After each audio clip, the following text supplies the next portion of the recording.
ہمارے چینل کو سبسکرائب کریں اور بیل آئیکن کو دبائیں۔ دو شخص، ایک عیسائی اور ایک مسلمان، دونوں بستر مرگ پر تھے۔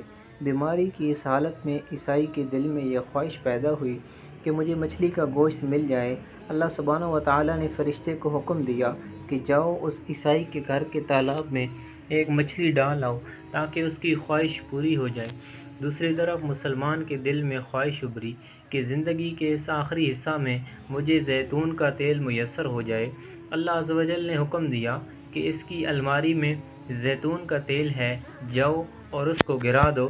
اللہ سبحانہ و تعالیٰ کا حکم ہے کہ عیسائی کی خواہش پوری کرو اور اس مسلمان کا زیتون کا تیل گرا دو۔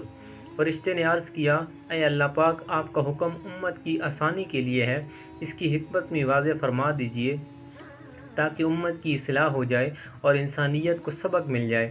تو اللہ سبحانہ و تعالیٰ نے فرمایا، وہ جو عیسائی ہے، دنیا کے لحاظ سے اس کی ایک نیکی باقی تھی، میں نے چاہا کہ اس کی نیکی کا بدلہ دنیا میں ہی دے دوں، اور جب وہ میرے پاس آئے تو اس کے لیے سوائے جہنم کے اور کچھ نہ ہو۔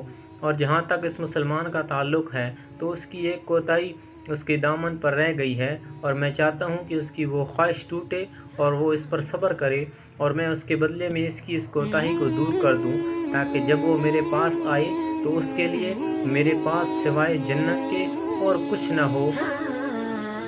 کرنی تھی بخشش تو بہانے بنا دیے، جنت میں مومنوں کے ٹھکانے بنا دیے، آمین یا رب العالمین۔